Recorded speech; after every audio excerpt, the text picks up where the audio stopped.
Hello, hello, and welcome, lads, to another Buzzing with Barça podcast here, where you guys already know that we talk basically all things Barça, analyze matches, talk about players, and all the good stuff. Today, especially, we're going to be analyzing the game against Espanyol that happened last Sunday, and also previewing tomorrow's match. Well, to when we are recording this pod against Red Star on the Champions League. Well, as always, of course, I'm not alone, but today we have a new guest, a new participant in the pod today with us, which is Natalie directly from Barcelona, which is absolutely incredible. So Natalie, we'll present you a little bit and welcome to the pod. We're happy to have you here. Hello, happy to make my match debut here Yeah. from Barcelona. Wish I could do it from a stadium or something more interesting, but I'm in my house. I have my Aitana shirt, Pretty good start, so eh? I'm ready. Yeah. And of course, we have as well Oscar, as always, together with you. How are you doing, mate? Well or what? I'm great, mate. I'm doing fantastically well. Another hectic week for Barca this, and let's just hope we can come through it unscathed again and nice little cushion before the international break, hopefully. But I'm doing great, mate. Nice to hear. And also, of course, we have Rishav, man. You also have a very interesting shirt in there, man, with the La Remontada. No? How are you doing, man? Yeah, they takes the 6-1 victory over PSG, and yeah, obviously doing well. We got three more points in the bag in the derby against Espanyol. Then being on the top of the league, obviously Real Madrid did not play this weekend Yeah. due to the catastrophe in Valencia. Then we are we are 6 points clear at the top now, but it can obviously be reduced by Madrid. And so obviously looking forward to the Champions League match tomorrow night, and hopefully we take three more points and get into the top eight positions of the Champions League, which I believe is very important. No, for sure. And as you said, the moment is 9 points. Even if Madrid, of course, has one game less as they didn't play in the last weekend. Sorry, but it's good to keep building the confidence and keep building the advantage. But yeah, I'm gonna be starting with you, Natalie. Of course, in this game against Espanyol, we were talking with Oscar before. That probably was the game because we are kind of used as to watch 4 news, 5 news, totally domination. In this game, we saw, well, at least in the second half, a little bit more struggle. But how do you saw the match? The first half, of course, was very good. But what do you thought, for example, about the Dani Olmo's performance, which is very good? Your overall thoughts about the game, and then we talk about more specific points. Yeah, I mean, I think the most important thing is always obviously getting the 3 points, and Yeah. we saw that the first half was very exciting, and Dani Olmo is amazing, and I'm glad he's back from his injury.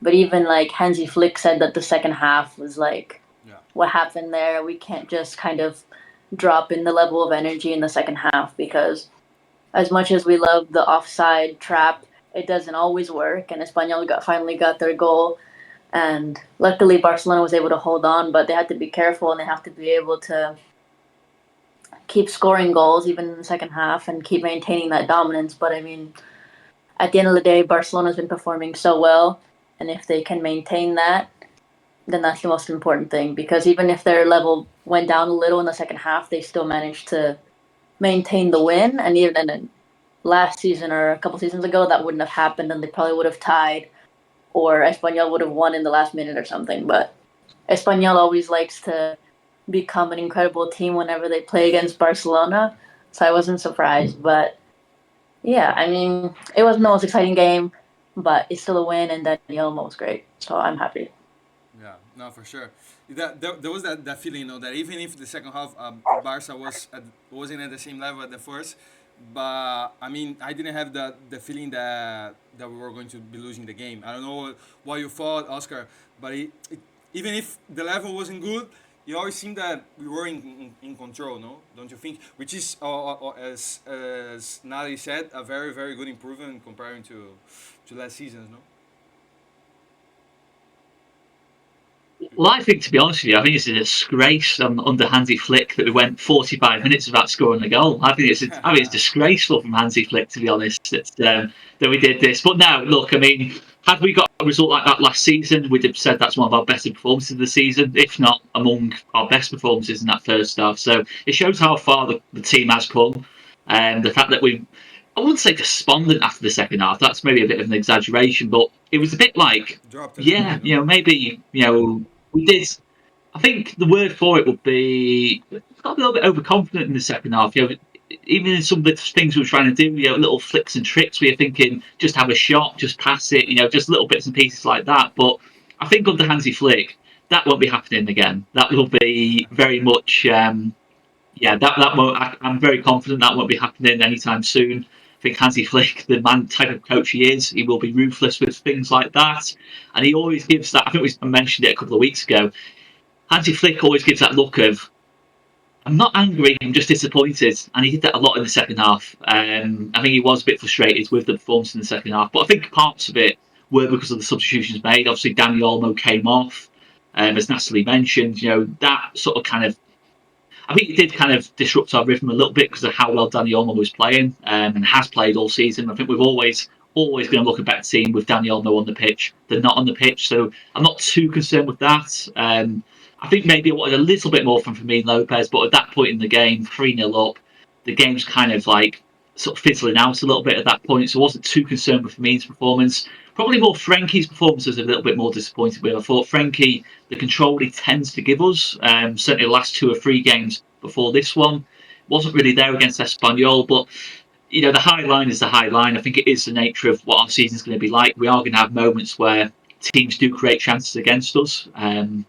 It's the way we play, but we'll win a lot more games than we lose playing this way. And okay, from time to time, it does give us heart attacks when we think, dearie me, we conceded a shocking goal there. But then 10 seconds later, VAR comes up and it's like, oh no, it's all right again. And yeah, it's going to age, probably going to age us about 10, 15 years this season, to be honest, at times, especially when it comes to the big games, Champions League semi-finals, if we get to something like that, we're trying to play the high line.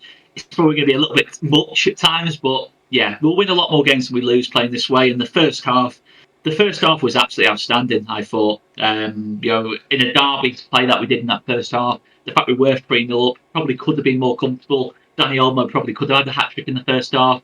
Lever could have had a few goals. Rafinha was lively. Yamal, the pass for the first goal is just outrageous. It's become a trademark of Yamal's. And yeah, all in all, another great performance for Casado as well. And yeah, this first 11, apart from Jules Koundé, feels like our strongest 11 at this moment in time. I think Koundé for Hector Fortin, that is probably our strongest 11 at this moment. And it was nice to see Iñaki Peña make a good save at 3-0, I think it was. I think it was 3-0 at that point when he made the save. With the Again, head, so encouraging stuff. Yeah, it was a great save, I thought. And one he probably wouldn't have made prior to kind of like the Bayern and Real Madrid games, which obviously built his confidence up a little bit. So very positive. Second half a bit disappointing, but the fact we are disappointed with the second half shows how far this team has come. yeah. Going to Rishad, it was interesting what Oscar said about the lineup, man. Did you thought did it surprise you that the lineup that we saw on Sunday was basically exactly the same one that we were seeing the last games, apart from Hector Ford? Guys, I personally thought that maybe, for example, a Frankie De Jong, something like that, maybe could have come in. But at the end of the day, is the classic phrase, no? It ain't broken, don't fix it, no? Probably. What do you think?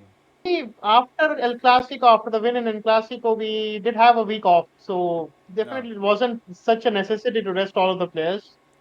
So I believe Kunde, he probably, I believe he's a player who has played the second most minutes this season after Rafinha. So it was fine to rest Kunde and play Hector Ford against Espanyol. And I believe Kunde will definitely start tomorrow against Leicester and also in the weekend against Real Sociedad. And tomorrow, I think there will be more changes. Like I think Frankie De Jong can come into the starting 11, or maybe Fermin Lopez can get another start. We'll see what happens tomorrow. And apart from that, in the match, I believe in the second half we did try to be a bit conservative. Like we were trying to conserve our energy, and I think the levels of pressing which the likes of Rafinha and Lamine Yamal have showed during the course of the season till now, that didn't happen. And it's understandable, to be honest. It is quite unrealistic, in my opinion, to expect everyone to be at 100% in every game, in every moment. And once in a while, this kind of performance will definitely happen. And what actually we can't let happen is for such things to repeat again and again. Like once in a while, when 3-0 up, you are trying to just preserve your energy when already in a comfortable position. It's fine. Like we were 3-0 up, and we were the pressing was not as well as we have seen from this team, but still it was a comfortable lead at halftime. Espanyol did get a goal back, and after that, didn't really create that much. After that, I think apart from one or two decent enough chances, there was not that much from Espanyol side. So I do believe that yeah, we just took the 3 points, and that was the most important thing to maintain the lead at the top of the table and get the 3 points in the bag, defeat Espanyol in the derby, and that's what we did. And sometimes these kind of performances will definitely happen. Not for sure, man. I think the main point is that what you guys were saying, because at the end of the day, you have a 3-0, you have the build the result on the first half.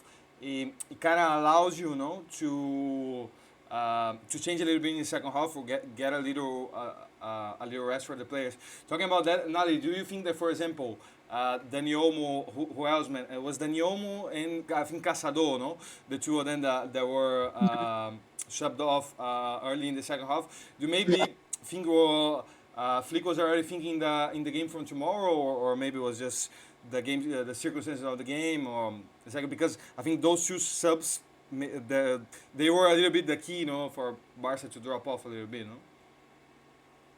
Yeah, I mean, I think they're two players who bring so much energy to the team, Yeah. especially Casado. He's like can go Incredible. 90 minutes, full energy, full intensity, and recently he's been incredible. So I think once they left, it was like the team was kind of dropped in energy, and they were just kind of like, okay, wait, now what? What happened to this intensity, to this creativity, to this vision to find breaks in the defense? Yeah. And I mean, maybe it was to rest them, to keep them protected for this game tomorrow, which is an important game in the Champions League. But I think it just shows the impact that those players have and how important they are. And I think it's so nice for Casado because he kind of got this chance because Marc Bernal got injured, and so he's been able to take the opportunity and be amazing. Which, to be honest, I knew he was really good, but I wasn't expecting him to be this good. Me neither. And it's nice. I mean, Hansi Flick, when all the players are returned from injuries, he's going to have the problem of having 7,000 midfielders, but it's at least a very good problem to have. Very good And with problem. so many games, the rotation is going to be so important. So I think you have to rest players, and maybe at that point it made us lose the energy, but we have enough players when we got the win, so it would have been more interesting if they stayed on. But I mean, Hansi Flick, I trust him so far, so I'm sure he did it for a good reason. Yeah. No, for sure. I think he has earned enough credit, to do this kind of decision. Oscar, do you consider Casado untouchable or an undisputed starter on this team already or no? Because I personally, I think it's more yes than no, man. I think at this moment in time, obviously with Gavi's fitness in general, obviously he's just come back off a massive injury. I think, for the foreseeable, maybe the next sort of month or so, I think Casado is definitely, it feels like Casado, Pedri, that double pivot in front of the back four just is working sensationally well. In terms of, there was this thing about obviously Casado and Pedri, that Casado was the ball winner and Pedri was the player kind of thing. And, Creator. I think it's a lot more in the middle than what people think, kind of thing. I think both players have got incredible energy. Obviously, Pedri's never going to have the energy of a Casado or a Dani Olmo, but that side of Pedri's game is actually low key become really good this season defensively in terms of winning the ball back, positional sense, all these different bits and pieces. And I think certainly, obviously, Pedri is always going to be the starter. He's arguably the best player in the whole team, arguably the best midfielder in the world at this moment in time. I think Pedri and Olmo, those spots most definitely are always guaranteed. But I think Casado has definitely got the edge on Frankie and Gavi at this moment in time with their fitness concerns, and it's just incredible what Casado is doing. Really, I think he is genuinely getting better by the game. I don't think there's any question about it. I think there's a case for him being our most consistent player. He is consistently not just a 7 out of 10; he's consistently an 8 or 9 out of 10, and that assist rate is just going up and up and up. I mean, 5 assists already, when I honestly would not have thought he'd get 5 assists in the whole season, to be honest. When I first saw Casado, I always thought, like Natalie, a good player. But I think the Bernal injury has kind of almost helped Casado to really show what he's about as well. And it'd be interesting, what Mark Bernal's thoughts are at this moment in time. Obviously, he's got a massive injury so young, but the fact he's seeing his teammate step in and do such a good job, it's like, that's great. But it's like, oh, actually, that's not ideal, that, seeing Mark Casado doing what he's doing. But as Natalie said, 7,000 midfielders, but this is Barca heritage, having so many midfielders that, we're stacked. We could play a team of midfielders, at this moment in time, when everyone is back fit. And I think Hansi Flick made a joke about it as well. So we'll see. But yeah, I think there will be changes tomorrow. But I think you will see some experienced heads coming into the team. The likes of Jules Koundé will definitely start at right back. Probably will see Frankie get his first, what I think would be his first start of the season. And maybe even something in the front four might change. We might change something up there. Maybe possibly rest Lamine maybe for this game. Because I think there'll be some interesting tackles going in on Lamine if he was starting tomorrow. And the risk of injury I think is too great tomorrow. I'd like to think we can win without Lamine. I would personally not take the risk and not risk Lamine in a game like this, and maybe start Firmino in the 10 and Dani Olmo left, and maybe Rafinha on the right. Just try and freshen things up a little bit and stop overplaying Lamine before it's too late in that kind of sense. But all in all, Marc Casado has just done a sensational job this season, and I always feel a bit sorry for him, the fact that everyone else is playing so well. If Marc Casado came in last season instead of Oriol Romeo, for example, thank you for that one, Xavi. I mean, I do love Xavi, but thank you not so much for that decision. That's probably one of his worst decisions, that one, in terms of not giving Marc Casado minutes last season. But had he been there last season when we weren't doing so well on the pitch, his performances would be looked at so much more than what they are. But the fact everyone else is playing so well, the fact he's in the midfield with Olmo and Pedri playing at the level they are doing, it's kind of seeing Casado still go under the radar, not with Barca fans, but just in general. He hardly gets a mention outside the Barca kind of, outside of Barca really, which is crazy to me really. But I'm not that bothered about that. It's the longer he goes under the radar, the better for us. And Rishav, do you also think, man, that of course the danger of Bernal, nobody wanted the injury to happen, of course. But do you think that maybe kind of for Casado it kind of benefited him, because at the end of the day he got his place and became an undisputed star? Do you think maybe Bernal also was, maybe the two of them would be like sharing position or something like that? Well, to be honest with you, Casado has definitely exceeded the expectations of everyone. Yeah. Because even the That's people who 100%. are very closely associated with La Masia, even they say that they didn't expect Casado to be this good. I mean, obviously, Marc Bernal has definitely a higher ceiling than Casado, and this is what everyone's saying.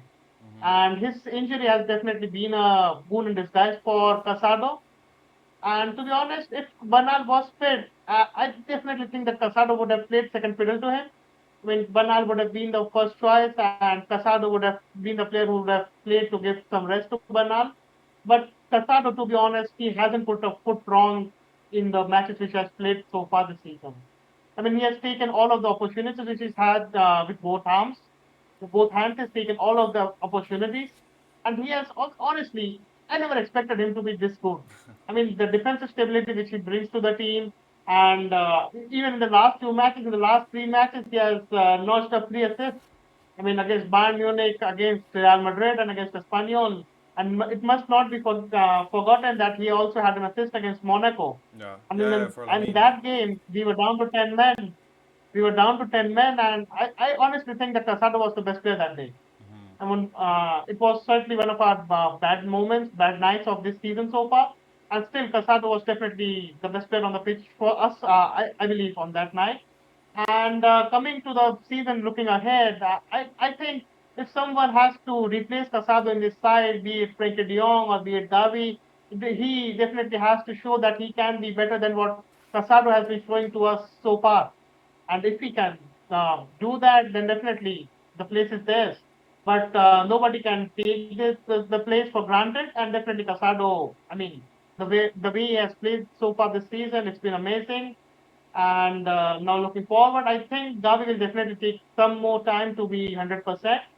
And Frankie de Jong also, I mean, the way he played against Bayern Munich at Real Madrid, I think it was quite impressive. But again, against Espanyol, I don't think it was one of his best matches. I think one of the goals which Espanyol scored, it was ruled out for offside eventually. But I think Frank again, which we have complained about him since I don't know how long, but it's been a problem with him. That is his defensive awareness, and that is what happened in one of the goals, one of the offside goals that Espanyol scored. It happened again. And I think Flick was not happy with that. I saw some video or something. And that is something which Frankie definitely has to work upon. And this is something also which Casado does better at the moment, I would say. So at the moment, going on current form, definitely it has to be Casado, Pedri, and Dani Olmo forming the midfield trio, with obviously Pedri and Casado forming the double pivot, and Dani Olmo playing further forward. And but again, Frankie de Jong, Gavi, they are all quality players, we know. So it's good to have this competition for places, and nobody's place is taken for granted. And like the ones who will perform better, I think everyone will have chances because it's a tough schedule, and there'll definitely come a time when you have to rest some players, play someone else, and during that time, everyone will have their fair share of opportunities, and the ones who will grab them, they'll continue to have more minutes than the others, and that is good. That's a good thing to have in the team, to be honest. But again, coming to Gavi, I think another month or so, like I said in the previous podcast and once we had recently as well, that I believe that by the time we face Borussia Dortmund away, maybe in mid-December, by that time I hope that Gavi is 100%. But before that, I'm not expecting it. Before because one year, one complete year of absenteeism, that too with one of the gravest injuries which an athlete can suffer from, it definitely takes a big toll on you. I think he's still pretty young, but still, it will definitely take a big toll on him physically and mentally. So I believe that another month, and then guy will be fit to start again. But as Hansi Flick also said in the press conference today, that Gavi's minutes will be based on the moment we find ourselves in the match. Like if they are in a comfortable position, then I believe I will have more minutes. But if you are having some tough minutes, like it's send a lead of one goal, or we are drawing a game, or looking to win it in the last moments, then I think those moments are still a bit far for Gavi. And yeah, but Frankie De Jong, he'll definitely push for the minutes now. But he has to show that he can be better than Casado, or else I don't see any reason to drop Casado at the moment. Yeah, that is exactly what the next question that I was going to make to you, Natalie, because who do you think is the best midfield trio for Barca? Because I think the moment, as Rishab said, it's kind of standard, and the three players kind of pick themselves out. Pedri, Dani Olmo, and Casado. For you, that is exactly the best trio that we have, or maybe I don't know, in 2 months time we can maybe see something different.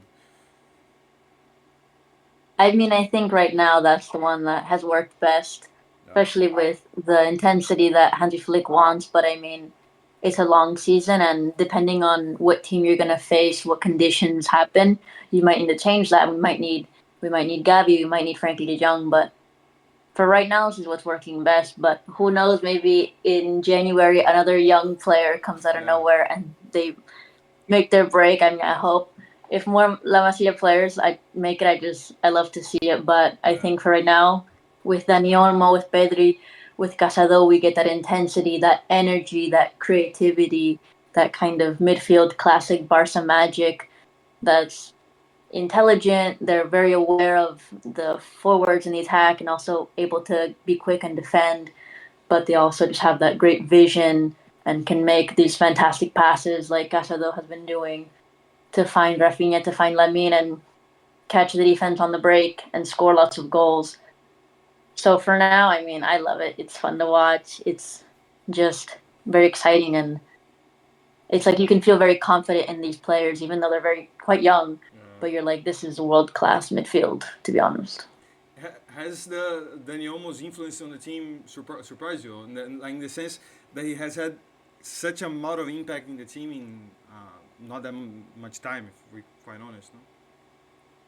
To you. Yes. I mean, I knew he was great, and especially coming off the Euros, I was like, he's in great form. But the fact that he came in and he scored like in every single match, and then he got injured, unfortunately, and then he came back and he scored twice, and it's been surprising, but I'm very, very happy. Like, it's a happy surprise. Yeah.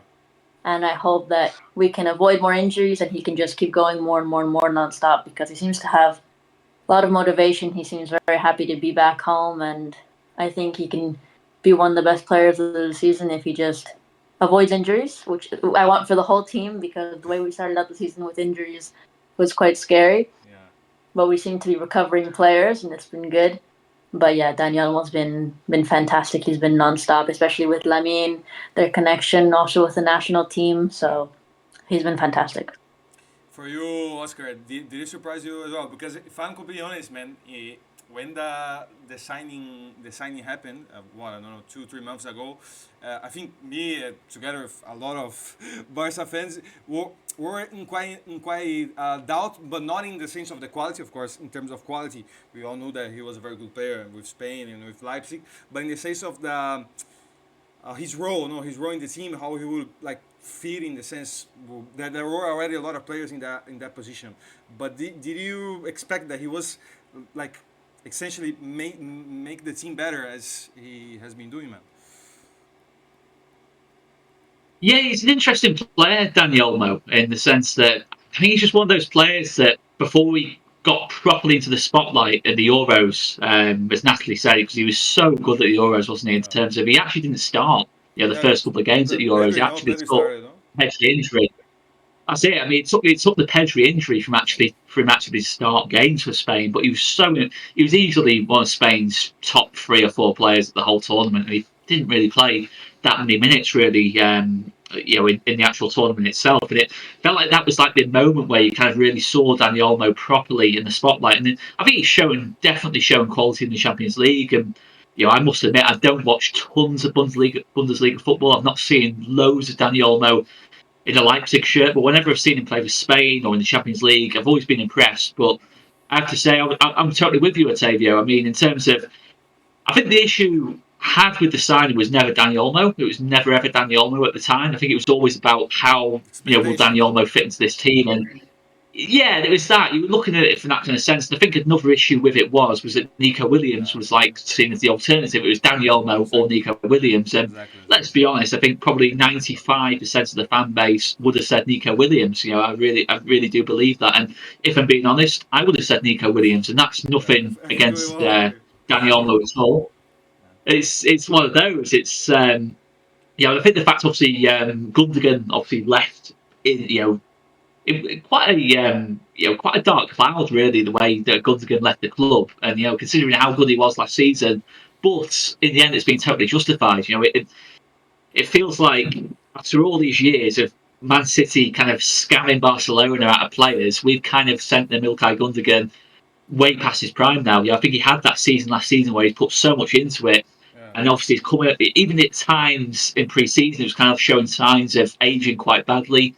Ilkay Gundogan, obviously still a top player, but certainly not the player he was last season from the signs of things. So that was part of it as well. Part of the hesitancy towards Dani Olmo. But I don't think it was ever. I can't just speak for myself, but I don't think it was ever about Dani Olmo the player. It was just how he fits in. And I think ever since it became clear that Hansi Flick saw Pedri as being a deeper lying player rather than a number 10, a classic number 10, I think Dani Olmo's fitted in seamlessly. And to be honest, when he came on for that 45 minutes away at Vallecano and just totally turned the game around on its head, it was one of the best debuts, genuinely one of the best debuts I've ever seen, kind of thing. It was that good, kind of thing. In that 45 minutes, he scores. He almost scored from the halfway line, if I remember. I think he hit the bar from the halfway line. I thought he's just something. Every single time he's touched the ball for Barcelona, it's looked like he's going to make something happen. He's genuinely been every single game at least sort of an 8 or 9 out of 10 every single game. And this is kind of like not necessarily what I was expecting from Dani Olmo. I thought he'd be a really good player for us, but he's now like almost not quite the star. Obviously Lamine's always going to be the star of the team, but Dani Olmo is definitely a very important player for this team, and it's crucial.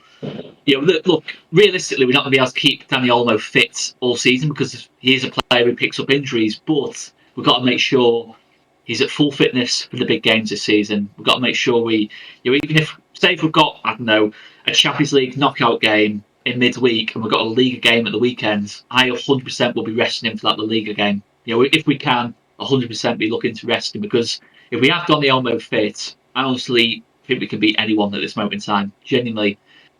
With that kind of profile in the middle of the pitch, you've got Lamine either side of it, Lamine and Rafinha either side of him, Robert Lewandowski up top, and I think it has to be said as well, Robert Lewandowski's end products in terms of goals has gone up another level this year compared to his first 2 seasons. I think a lot of that is Dani Olmo as well, in terms of taking defenders away from him in that cut sign, that kind of in the hole kind of thing in front, and that's really helped Robert Lewandowski. And I think Dani Olmo's just made everything better. And I think if you had told me 3 months ago I'd be praising Deco in terms of his job as a sporting director, I would not have believed you, and that's kind of putting it lightly. I was definitely, I'll admit it, I was definitely on the Deco out bandwagon towards the back end of last season. I could not believe some of the things that were getting spoken about. But to be fair to Deco, he is massively, massively cooked with this one in terms of letting Ilkay Gundogan go when he has done. The timing of that one's been perfect, and bringing in Dani Olmo, and he has judged that one to perfection, because obviously, had we signed Nico Williams, I personally don't think Nico Williams would have been starting over Rafinha. I really don't. I think, to be honest, I think right in the here and now, Rafinha is the better player of the two. Not necessarily will that be the case in 2 or 3 years' time, but in terms of affecting the team right now, there is no doubt Dani Olmo has and would have always had a bigger effect than what Nico Williams would have done. So, judged to perfection, fair play to Deco. And yeah, it's definitely brought Deco a lot of credit now with the Barca fan base, I do feel. Are you also that feeling, reshufflement? Especially about in terms of Dani Olmo, no, his his impact in the team, but also if that signing has changed your perspective about Deco as well. Man. That is a curiosity that I have. To be very honest with you, there was no doubt ever in my mind about Dani Olmo, the player. Yeah, the But quality. my question, yeah, because honestly, the short videos or the short span of Dani Olmo which I ever watched, maybe it was in the Champions League or in the Euros only, because honestly, as Oscar said, I hadn't watched so much of him in the Bundesliga. But in the Euros, honestly, I believe he was one of the main reasons why Spain went on to win the tournament. And apart from that, in the Champions League as well, he has looked a quality player. And to be honest, Dani Olmo, the player, there was no doubt about that. But my question about Deco and the profiling was about the priorities which we were setting. Because in my opinion, there were other holes in the teams which we would have liked to be filled in first. Like, to be honest, nobody expected Casado or Bernal to be doing so well that we never even talk about signing a pivot now. Because Casado, as we already discussed, has been having an amazing season so far. Before the injury, Bernard was having the same as well. But unfortunately, what happened with him was a very unfortunate thing, and he's out for the rest of the season now.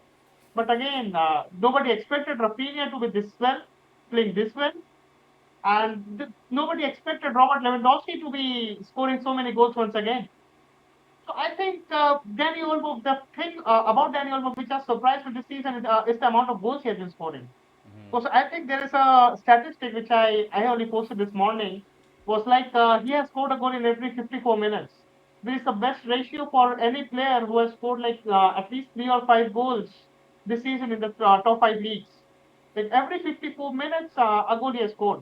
That is quite an astonishing record, and that too for someone who is not even an outright center forward, or even a player who like hogs in the box, or he's always near the box, in the box. Like he's a floater. Like he sometimes will find them deeper, sometimes near the box in that zone 14 as they say famously, and sometimes we'll find him on the wings as well. And all in all, he has been brilliant so far. And now, just all we can hope is that he remains injury free because with and without Danny Olmo, I think we are a different team. There's a big difference because even in the matches against Real Madrid and Bayern Munich, as soon as Danny Olmo came on, every time he touched the ball, it seems like he was about to score another goal. And that's the difference he makes. And I think tomorrow he'll definitely get another start. And because again, a away trip to Serbia to face Red Star Belgrade, it's another important game in the Champions League. We obviously want to get the 3 points, move into the top 8 positions of the league table, which I believe is very important. And that's what Daniel Mo is definitely been a 10 out of 10 standing so far. So I think many people were questioning the price tag, but I think for such a quality player, around or 50 or 55 million, you definitely have to pay that sort of Yeah, money enough. because obviously he is also another player who was wanted by many other clubs, and he had his heart set on Barcelona, and that was also pivotal to the move which we were able to make. And obviously, there were complaints about Gundogan, the way he left. And yeah, even I kind of felt awkward the way Gundogan left, to be honest, because, Danny Olmo, as we know, the quality he has, but he's also an injury prone player. The same goes for Pedri.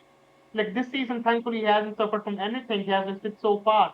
And then Gary and Frankie de Jong both were returning from massive injuries.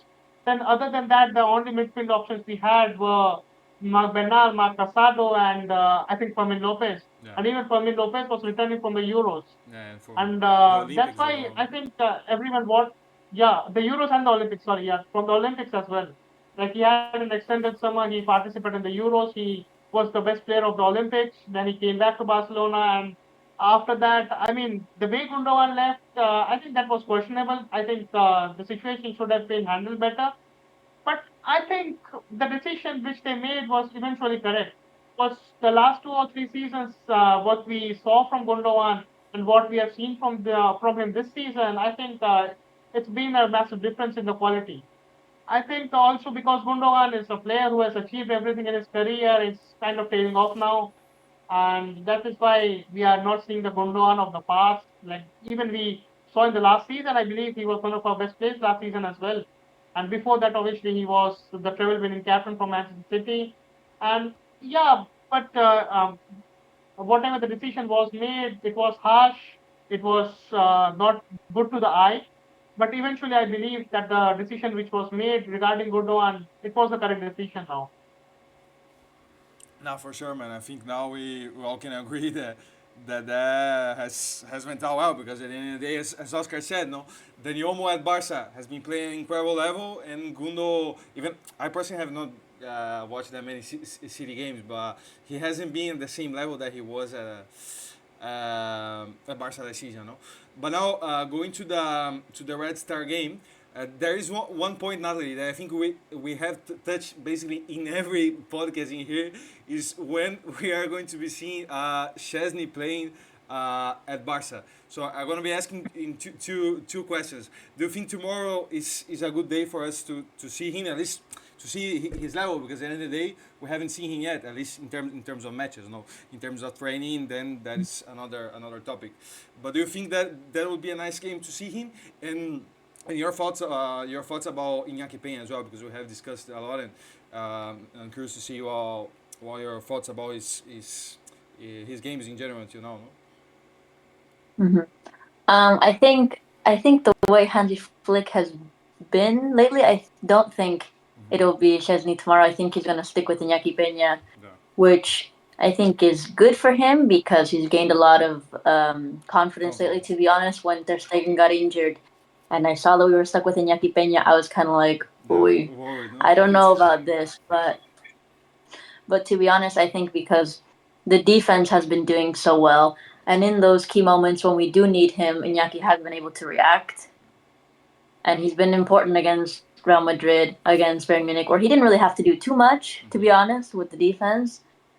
But I think Hansi Flick is very generous with players that when they work really hard, when they make an effort, they're going to win their playing time. And I think also Chesney is coming back from being retired, so I think he still needs time to get back into shape. I don't know, maybe he was smoking or drinking margaritas, Yeah. whatever, enjoying his retirement and getting That's back into playing form.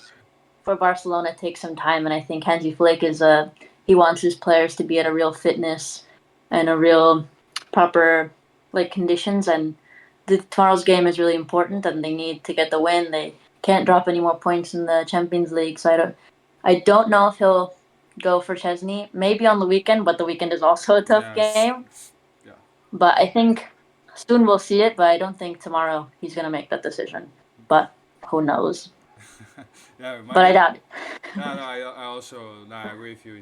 I would say like probably an 80% chance that we will be seeing Iñaki tomorrow. You yourself, do you think and you would prefer to see Iñaki as well, or do you think that maybe tomorrow, even if of course that atmosphere, I think the intensity we're talking before off camera, that even if Red Star in the Champions they haven't been doing very well. Of course, in the Serbia Championship they are. I was looking before, no, they are top of the league and with quite good difference, no. So do you think could be a game to see Chesney, or maybe stick with what's been working and when maybe Copa del Rey, something like that, when the time we see Chesney, you know? Personally, I personally don't think that Chesney will start tomorrow, to be honest. Because I think Inaki Pena, with all the things we have said about him, the criticism he has faced, and to be honest, it did look a bit shaky. Not a bit shaky, but a lot shaky prior to the Real Madrid game. But since that game, I don't think has been that bad. I think the Real Madrid game might have been a career-changing game for him as well, Yeah, that was. because in that atmosphere, in the biggest club game of the year of the season, to make so, I think two very important saves he made. And even against Espanyol at the score 3-0, he made a really important save. And apart from that, also his distribution, it was kind of below average, I'd say, against Real Madrid, but against Espanyol, he did better than that. That's what I think. And again, Chesney hasn't played for a few months. And tomorrow, in that atmosphere at the away stadium at Belgrade in Serbia, I don't think Flick is going to change the winning combination. And I do believe that Iñaki Peña is going to start. And for Chesney, I believe that maybe it will be the Copa del Rey games starting in January. I think his debut could come at around that time. And yeah, I do believe that Iñaki Peña is going to continue as the number one, at least for the time being. You can answer that as well, Oscar. If you think probably Yankee Peña is going to be starting tomorrow, and also together with that, if you think maybe tomorrow we will see any other changing the team in terms of the lineup, because me personally, I have the feeling that probably that the same, apart of course from Kunde coming back, no, probably. Yeah, it's. I totally agree. I think Iñaki will start tomorrow. I'd be very surprised. I think sort of 80%. Yeah, it wouldn't totally amaze me if Chesney started tomorrow, but I think it will be Iñaki. Me personally, I I would be tempted to put Chesney in for this game. I think the atmosphere is one thing, but it's an opportunity to get Chesney some minutes. I always remember, obviously, Luis Enrique had this thing where he had a league goalkeeper, the Champions League and Cup goalkeeper in terms of Claudio Bravo for the Bravo, Ter league, Stegen, no? Ter Stegen for the Champions League and the Cup kind of thing. I'm not saying do that necessarily, but it might be an opportunity to just give Chesney, some minutes kind of thing. Because I think it will be the Copa del Rey when he gets that first start. But that's a long time to kind of Yeah, be kind of waiting. Obviously, considering he did sign for us in October, but I think that's the way Hansi Flick will play it, and I can see the reason to do it for doing that. And I think it's very much Inyaki's spot unless he has a bad run of form. I really do believe that. I think if Iñaki has two games like say he did when he played Alaves, in that away game where every single cross that was coming in was causing us problems because Iñaki wasn't dealing with it at all. I think if he has a couple of games like that, I think Hansi Flick will be ruthless. And I think that goes with any player really. I don't think there's any player who's totally secure in their spots. I think they're just playing that well. It doesn't become very evident. I think Hansi Flick is willing to rotate if needed, but I think everyone's performing at such a high level. It's not really a case for it. But yeah, I think Iñaki will start. I think it will be Jules Koundé right back, almost definitely.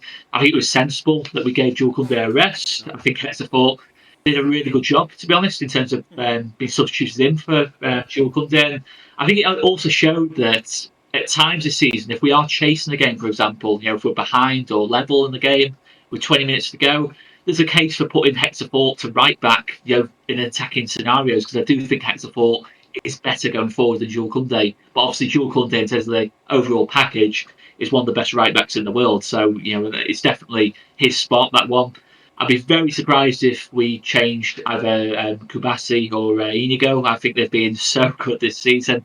I keep saying about them, but I think Martinez especially is going so under the radar kind of thing. I do absolutely love him, just in terms of everything about him, in terms of he's feisty, technical, aggressive. He's got all the combination of different things. I mean, when you watch him without the ball compared to how he is with the ball, it's like two totally different players. He's an animal when he's not got the ball, but when he's got the ball, he's elegant kind of thing. So he's such an interesting player to watch in that kind of sense. And he's obviously really blossoming alongside Pau Kubasi as well. I think they're both really helping each other.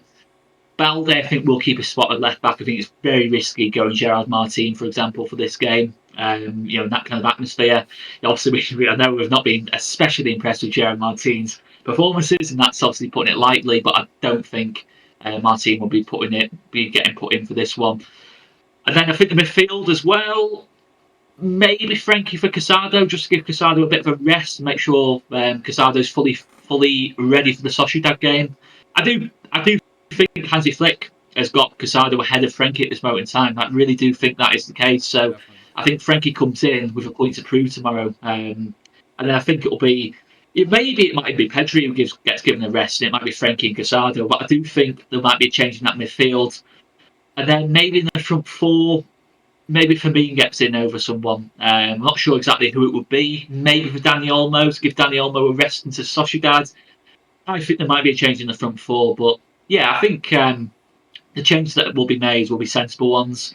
I think Hansi Flick is starting to rotate more, which I think has been at times my one little criticism of Hansi Flick, in terms of I think he's done a 9.9 out of 10 job so far, maybe just that 0.1 for the rotation at times. I'm still nervous. I keep saying it about Lamine in terms of how many minutes Lamine is playing.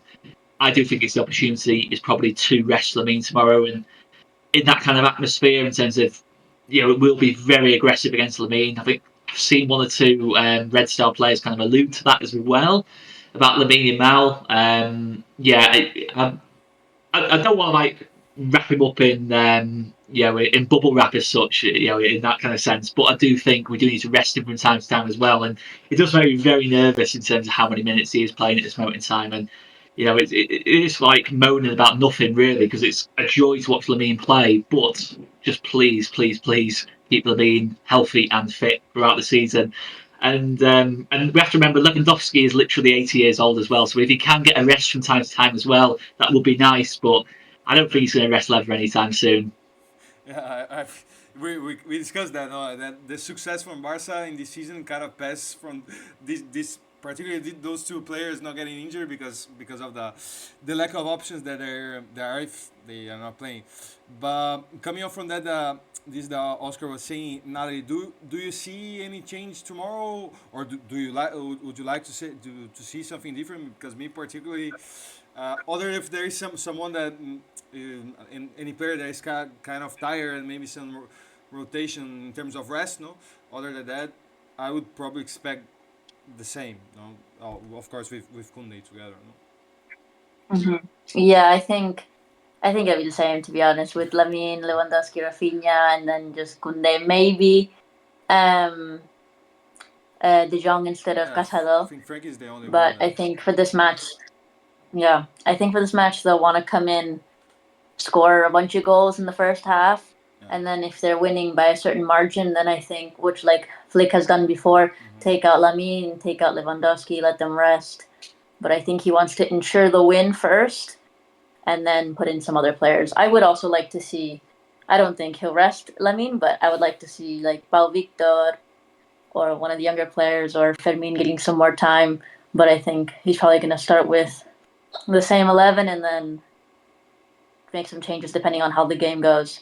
Because he's done that in the past, and he just likes to make sure we get the win in the first half or consolidate the game, get it under control, and then start to rest players, which we'll see how long the team can do that, considering how long the season is, and if they can avoid injuries and protect Lamine, considering how young he is. Well, the whole team, honestly. Pau Kubarsi also, the whole team is so young, and at that age, these injuries can be very dangerous. But so far, the recovery or whatever they're doing with the fitness is working very well, and they've been managing to last very long. So I would also like maybe Pedri to rest because with his Yeah. injury history, I'm always a little worried about him, but he seems to be quite fit this season. But I think just Barca fans have are always scared of an injury, considering all the injuries we've The had. history, So anytime a player falls, I'm like, please get up, please don't be an ACL, please don't be hurt. yeah. No, I usually have the same feeling as well because we have had so many injuries in the recent Yeah, we're seasons. traumatized. They whenever you see as you said, no, a player on the field fall, you already think is an injury. You know, Rishad, man, Yeah. you can tell me as well, man, if there's something that maybe you will expect different in the team, at the younger stuff like that. But also another one, man. What is there something that worries you tomorrow, man? Of at Barca or maybe at Red Star? Because well, me personally, I don't have many information in on their team, man. Apart, of course, from being the first on server championship that I checked, man. But there's something, man. I don't know. Maybe the atmosphere, as we spoke about, man. The atmosphere in the stadium was something that can make the game difficult for Barca in that sense, no? To tomorrow's starting 11, I don't think there'll be too many changes because, as we already discussed, it's a important game in the Champions League. We need the 3 points because we have already lost a game in the Champions League to Monaco, and now we can't afford to lose another game. And we also have some tough games coming up in the Champions League as well. Like Dortmund away is there, then Atalanta will be Atalanta, visiting Barcelona. Then I believe we have an away match against Benfica as Benfica. well. Then even Brest have been doing pretty well in the Champions League. They have been impressive, and our next game is against them. So I think tomorrow the 3 points are pretty much a necessity. And coming to the starting 11, I don't think there'll be too many changes. Definitely Kunde will start instead of Hector Ford. And I think Frankie de Jong may come into the starting 11 instead of Casado or Pedri, either one of them. And apart from that, I don't think there'll be any changes. And now coming to the things which may worry me about tomorrow's game is maybe one of the things is definitely the atmosphere. It is expected to be intense. Like as I said, maybe it was Spain against Serbia. It was some parts of the game, and the atmosphere which they created in the stadium in Belgrade in Serbia, it was amazing. Like the fans kept on cheering. There were drums. There were some players as well, if I can remember well. But it was an incredible atmosphere. And another thing which may happen is sometimes it happens against the teams which you do expect to win the games is complacency comes into the game. Very good It point. comes into our mind, and this is something which we have to keep in mind that we should not get too much complacent about what we are doing. We must continue to do what we have been doing throughout the season so far, like take into the game, go into the game, press high, have maintain that high line, create chances, have goals, score goals, and then if once we get into a comfortable position, then we can think about conserving our energy like we did in the match against Espanyol recently. But again, we have to play a good first half at least, take a comfortable lead maybe, and then we can think about resting ourselves a bit. But apart from that, it is a game which we do expect to win. But of course, anything can happen in football. Nothing is taken for granted, and nothing is certain to happen. But of course, we should take the 3 points tomorrow. And there have been some games in which we have failed to win some of these games. I mean, last season I think it was against Shakhtar Donetsk as well as against Royal Antwerp, which we lost, and those are the games which we definitely expect ourselves to win. And even few seasons ago, I remember maybe it was against I don't remember well. Maybe it was a side from Czech Republic. Maybe it was Slavia Prague or something. I mean, eventually we did win the game 2-1, but it was an awful performance from us. Yeah, I think Maybe I it was remember. against yeah, it was against them. It was Yeah, under Valverde, if I can remember well. yeah, you're right. You're right. And even before that, we drew a game against Olympiacos away in Greece. So sometimes it can happen that these games, which you expect to win, things don't go against, do for you in your favor. Sometimes it happens that the ball simply does not go in whatever you do. And I just hope that it is not some kind of that night tomorrow. We score some goals, we get into a comfortable position, then we can think about resting some of our key players like Lamine Yamal, like he's just 17 years old. He definitely needs some rest. And on the opposite side of the spectrum, there's Lewandowski. Is not getting any younger as well. He's 36, 37 years old now. And definitely he also needs some rest. So that's what I hope happens tomorrow. Like we get into a comfortable lead, then we are able to rest those players. And even the players who want or need some more minutes, the likes of Pau Victor or there is Ansu Fati, those players they can get some minutes in tomorrow's game if we are in a comfortable position. And of course, it's a game, as I said, we expect to win, and I hope things go well for us tomorrow. Yeah. No, one thing, man, is that going to you, Oscar, is that this game it doesn't look like in the paper, but me personally, consider kind of a very important game. Not necessarily because of the opponent, man, but because of these fixtures that we have, man. Like the teams that are on the top eight, for example, Liverpool and Leverkusen play themselves. For example, there is Madrid and Milan that also maybe one of them will drop points as well. There was another game I don't remember. I think PSG. Into Yeah, Arsenal, Inter that and Arsenal as well. that was the one. Yeah, exactly. International. So to see, that is a very good opportunity, man, for Barca to win and to get close to the first eight positions, and also considering that the other teams might drop points, no. Yeah, exactly that. I mean, the top eight, it's a big ask to be fair, the top eight in terms of like just to automatically qualify. It's quite a tall order. I personally think it should just be the top half, just automatically qualify. I think this idea of the It's additional two games is just going to be a massive too much, advantage. no.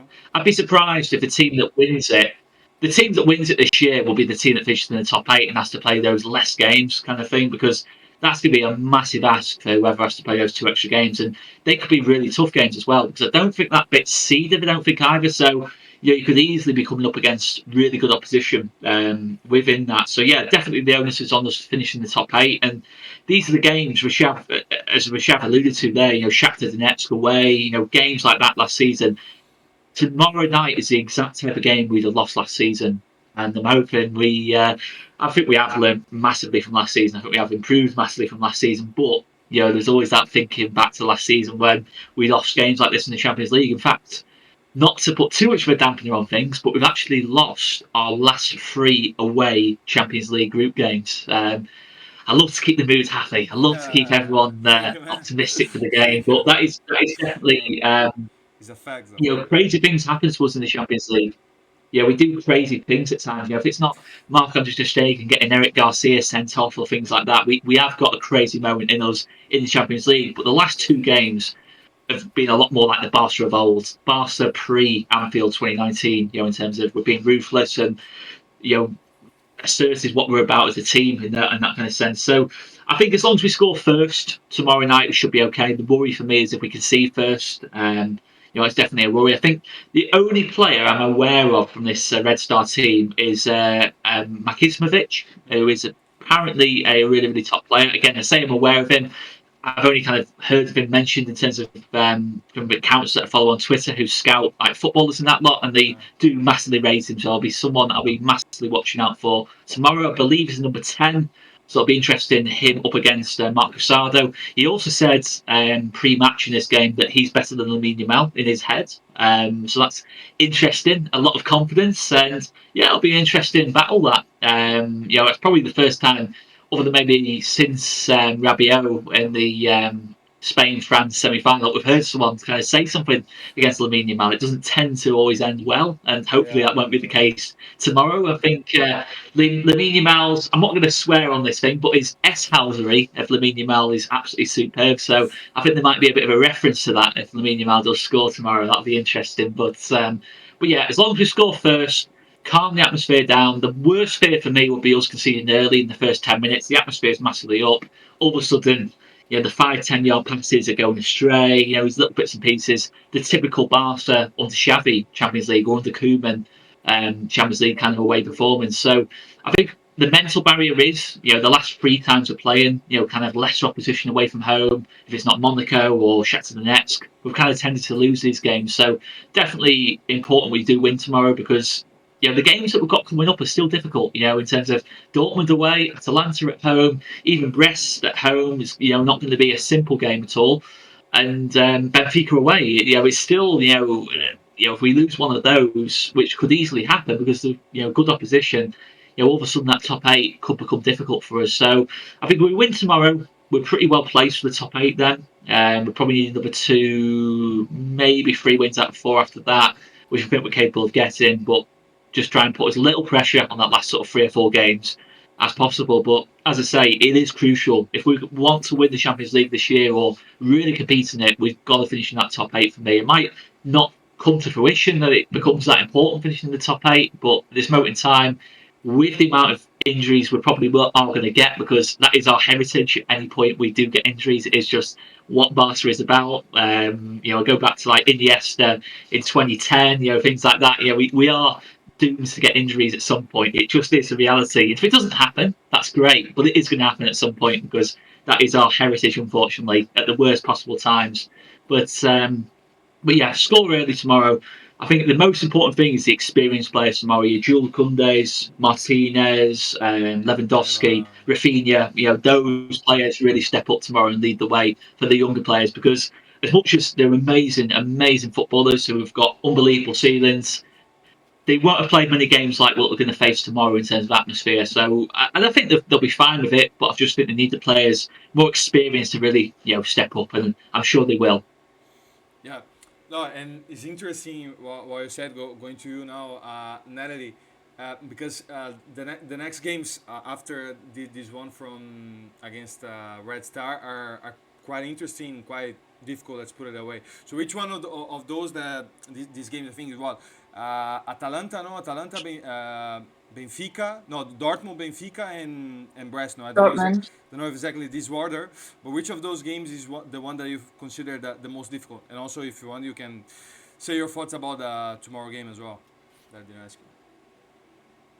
I think, I don't know, to be honest, all of them are really Yes, tough. quite difficult, Dortmund no? hasn't been the best in the league, but anytime you go play at Dortmund at that stadium with that atmosphere that you have, it's going to be difficult. But then I think you can't underestimate Atalanta, and Brest has been done very well, Yeah, and we've been very unlucky against French teams. yeah, And then Benfica in the past years has always beaten us or yeah. done No very way, well against us. So I think, yeah, exactly, which is even worse for us. Yeah, I think at home, Barcelona in the Olympic Stadium has become like the safety area. They always win. They won all the games there so far this season. I'm gonna knock on wood, so that stays the same. And so away is the worry, but I think tomorrow Hansi Flick will want to like end this statistic, like you said, of losing the last 3 away games in the Champions League. And I think that'll give them the confidence, not just because of the points they'll have, but the confidence to be like, look, we beat this intense team away. We can go to Dortmund even with the fans that they have in that stadium and that intensity, and we can beat them, and then go back home and win, and then go to Lisbon and win. That's in a perfect world, but it's not going to be easy. But I think winning tomorrow is so important, because if we don't get those 3 points tomorrow, then the next games are going to be a nightmare, and they'll have to win. Like after that, there's yeah, no chance to drop points. And tomorrow, I mean, to be honest, I don't know too much about Red Stars either, but I'm just hoping that they're not a team that is so aggressive to the point where they kind of just knock down our players, stop the play, and won't let Barcelona play their style, and won't let Barcelona kind of complete their plays, make their passes, because when a team does that, like Getafe, for example, in the league, then Barcelona gets frustrated. They can't reach other players. They can't get in those attacking positions, and it's just kind of like a very boring game. Barcelona might just win by 1 goal, which is enough, but it's not what we want to see. We want these players to be able to show their stuff, to be able to play that classic Barca style, that intensity, that high pressing. So we'll see if they're able to do that tomorrow. But like I said, we have to win. It's these games that They might not seem exciting, like you said, on paper. It's not a Barca, Bayern Munich. But if you don't win these games, then how are you going to win the Champions League? These games matter so much because they lead you to that final, which we've been wanting to get to for 10 10 years. years. Yeah.